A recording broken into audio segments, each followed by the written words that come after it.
The Mark of the Lash, a book by the great Putu, narrated by Arcane Arboretum.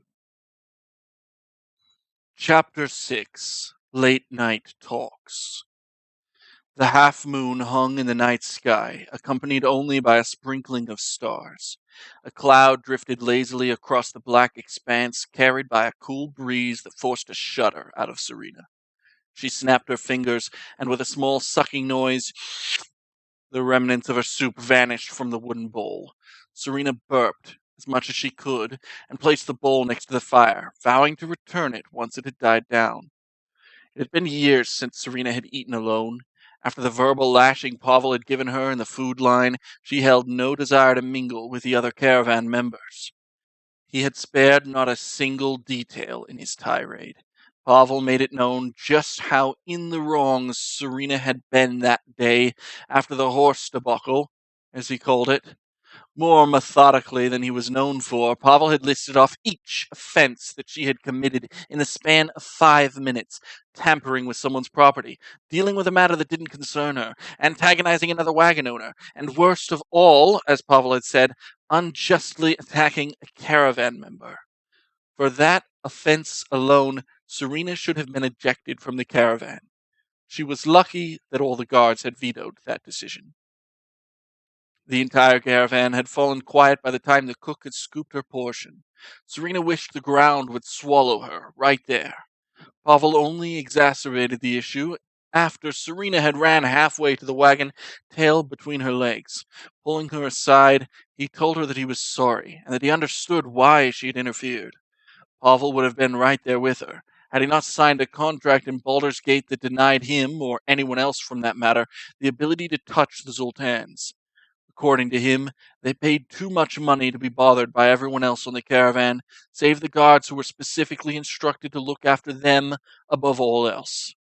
But at the same time, were not to interfere with them. Serena squeezed her eyes shut. She shouldn't have shocked Pavel when he offered his hand. He was just trying to be a good friend, but she had no plans to apologize. Not to him, nor to anyone else.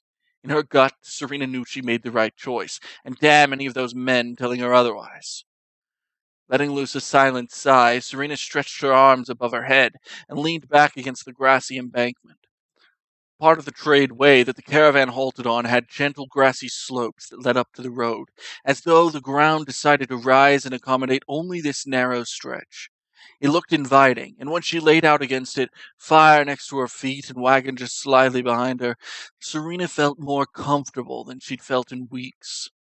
She was glad, as she'd be sleeping outside tonight. Warren had been absent from the soup line when Serena was yelled at, having somehow convinced Bo to sell some of his alcohol to her. She had approached Serena sheepishly afterwards and offered her condolences with a bottle of wine. Not one to drink, Serena had turned her down, but told Warren to enjoy herself without her, especially after what had happened earlier. Warren nodded and promised to drink enough for the both of them. Serena shook her head. Warren would make well on that promise. Another breeze blew across the embankment, causing the fire to dance about like a drunken bar patron. Serena shivered and scooted closer to the heat. Faint sounds of laughter and heated argument drifted in from down the road. Serena didn't know whose wagon it came from, but the sounds of merriment, of glasses clinking together and stories being told, tugged at her. Despite the usual friendliness, she wouldn't be welcome around the fires tonight. Perhaps tomorrow as well. Gazing out towards the edge of the firelight and into the darkness, she felt a hollowness in her chest.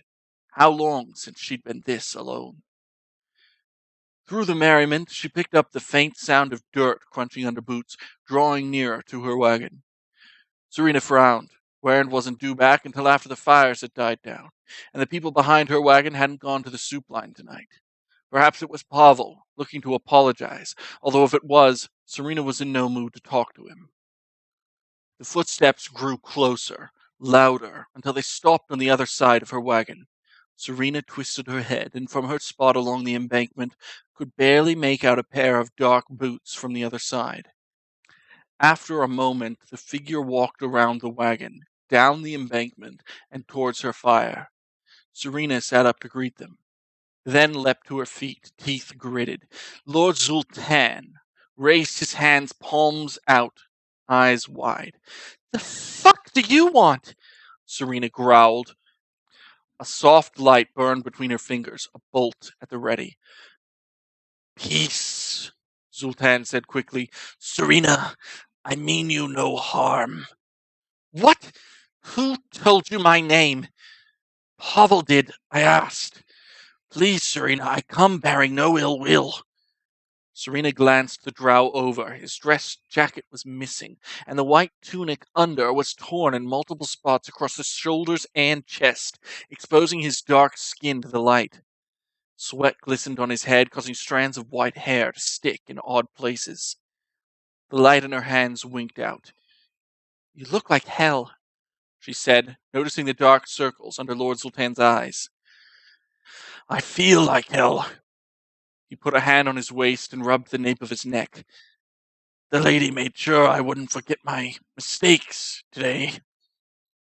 "You walked all this way expecting sympathy from me?" "No, I expect nothing but scorn from you." "Good. Now, I'm in no mood to talk to Serena. Please. I know you hate me, but I wish to speak to you cordially." "About what?" "I want to apologize." Serena blinked. She stepped forward, her hands beginning to shake. "You should apologize to the entire caravan, not me," Serena signed. Her voice echoed louder in Zoltan's head, causing him to flinch. "None of them would understand me. You know that, Serena. I tried to convince the lady to allow the horses rest, but she would hear none of it. What else was I to do? Had I refused, she would have killed me. You know that. What makes you think I'd understand, or even care?" Serena spat. "Because you're a Lash." Serena flinched and stepped back. Silence lasted between them as Serena stared a hole through Lord Zultan.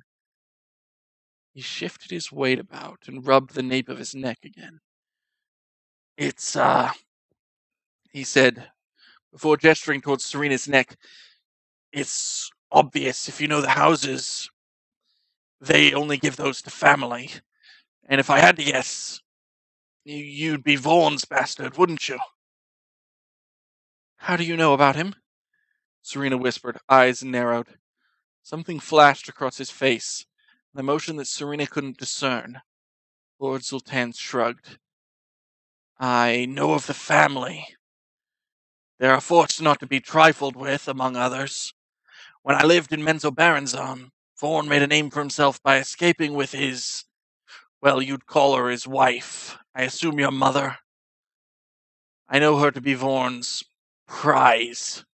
I respected him for that. I wished to be free as well, but didn't have the stones to do it."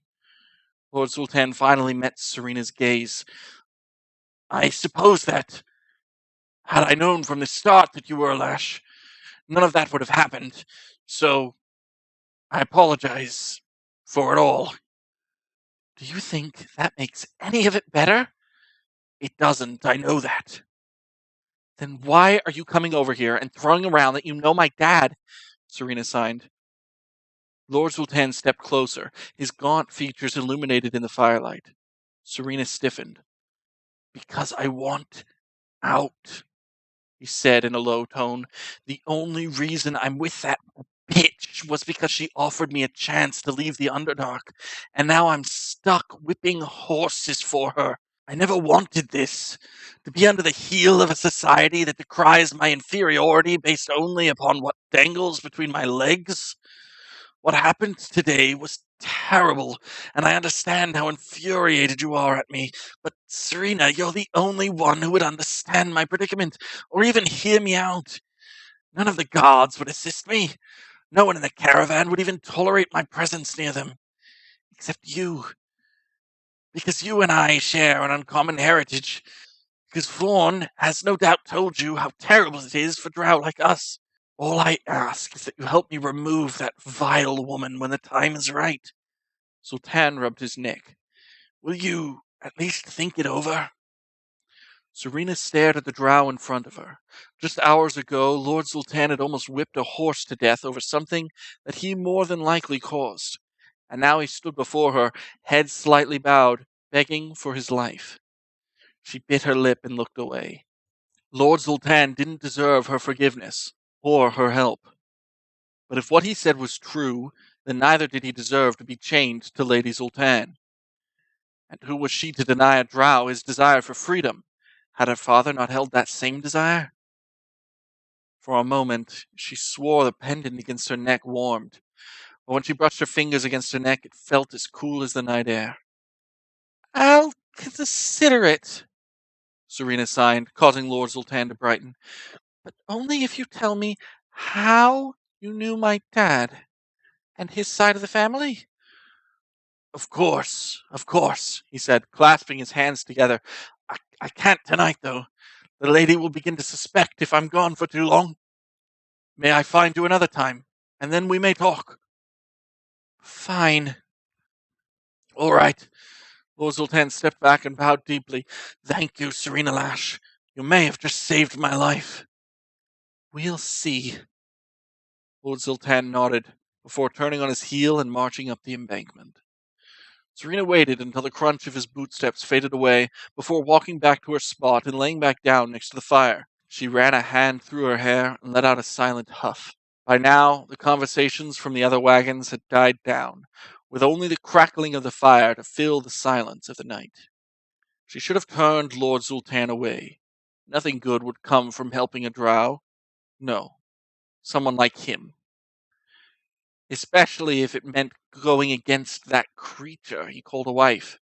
Serena knew that, regardless of how the Lord would do it, breaking away from the lady would be a messy affair, not just for him, and now Serena, but for the entire caravan.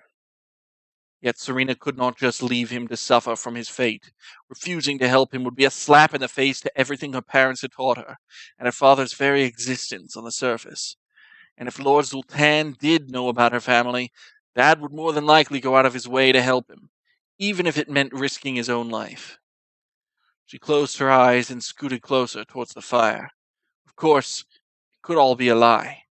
She knew how easy it was to recognize the drow houses should you know their symbols, and it wouldn't be hard to figure out why a half-elf wore the symbol of a house that birthed a race traitor. Well, if something were to happen, Pavel would have a chance to prove just how sorry he was. With a smirk, Serena shoved the idea away. What a horrible thought to have. As she began to drift off, Serena was awoken by the sounds of more boots crunching against dirt. This time they did not fall in a normal rhythm, but instead staggered about until they finally stopped at her wagon. A hiccup sounded from above her, and Serena grinned. With a flick of her wrist, she blew a shower of sparks into the air over the wagon. "Whoa!" Serena slurred from behind the wagon. "You're not in a wagon?" Her footsteps grew closer as she walked around the wagon. Serena turned her head and saw Warrant, tunic disheveled and hair a mess, standing on the edge of the embankment. Even from a distance, Serena could see the flushness of her face and the ridiculous grin plastered across it. "Wait, where?" Warren began before stepping forward. Serena shoved herself up, but not in time to stop Warren from tumbling down the embankment, landing roughly on her back at the edge of the light. Serena rushed over and dropped onto her knees by Warren. Before she could raise her hands, Warren began giggling. "I'ma do that again," she said. Warren tried to prop herself up on an elbow, only to wobble and fall back, causing more giggles to escape. "And here I was, worried you'd hurt yourself," Serena sighed, leaning back on her legs. The giggling stopped abruptly, and Warren stared at Serena. "I'm fine. I'm insatiable." Um, Serena grinned as another fit of giggles broke through Warren. "I take it you had fun?" "No." Warren struggled upright, wobbling horribly, and pulled her legs under her. "I mean, yes, no. Oh, I was..." A burp ripped through her, and Serena cringed from the smell. "Surrounded by Bo and Double Guard and another Gatfi, and it was terrible. Why didn't you come along? I didn't feel like drinking. Besides, you don't want me there. I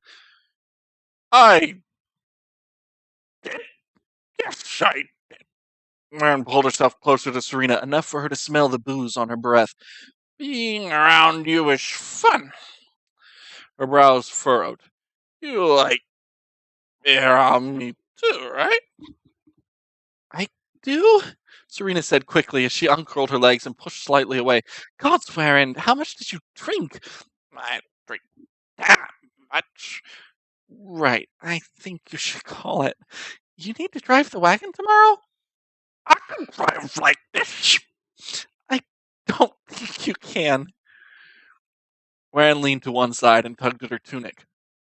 It's hot. Her head snapped up, the motion causing her to lean back, almost falling over. Hey, boss. I saw that drow guy walking back. What's he doing over here? Oh, Serena glanced away from Warren's unfocused gaze. He just wanted to apologize for everything that happened today. Don't think I'll. What? Warren screamed, her voice echoing through the night. Serena waved frantically as she continued. That sounds like a joke. He didn't mess around with you, did he? Warren, no, he didn't. He just wanted to talk. Good. It's me who can mess with you, no one else. Serena shook her head. No, you can't either. I don't like it when you mess with me. Warren leaned back, then forward, head down, eyes staring sharply at Serena. Yes, you do. I don't! Serena grinned involuntarily, her face becoming worn. It's really irritating, Warren. Warren grinned wolfishly. She pulled herself closer, and as she did, her eyes refocused. Warren placed her hands on Serena's knees and wobbled slightly as she leaned in. Hey! Serena sighed, heart in her throat. Warren, knock it! She leaned forward, placed a hand on Serena's chest, and shoved her onto her back. Serena's hands froze against her chest. Warren straddled her waist, brushed her thick hair out of her face, and leaned in, planting both hands next to Serena's head. The fire reflected from Warren's amber eyes, as though they were aflame. She leaned forward until her dark face was Serena's entire world. Her heart slammed against her chest as if to meet Warren halfway.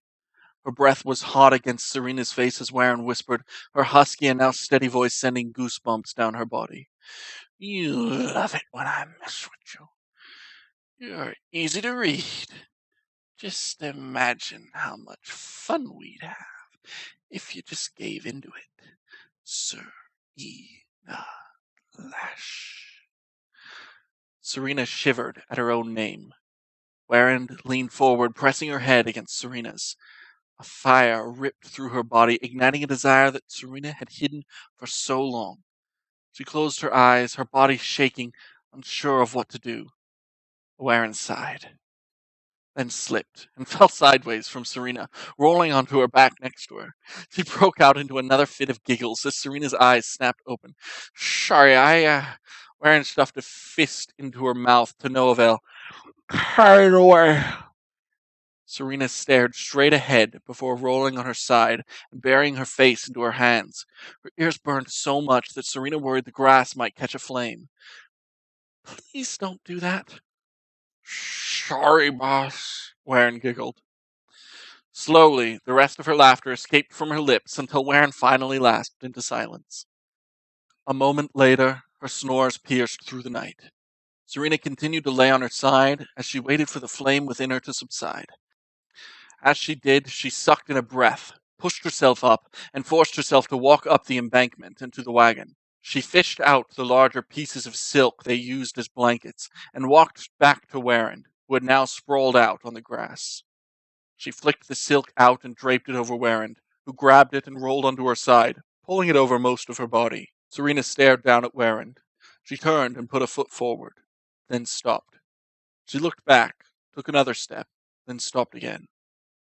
With a sigh, Serena laid down next to Warren and wrapped her own blanket around her. She needed to be close, just in case Warren decided to puke or something. That was a lie she could live with.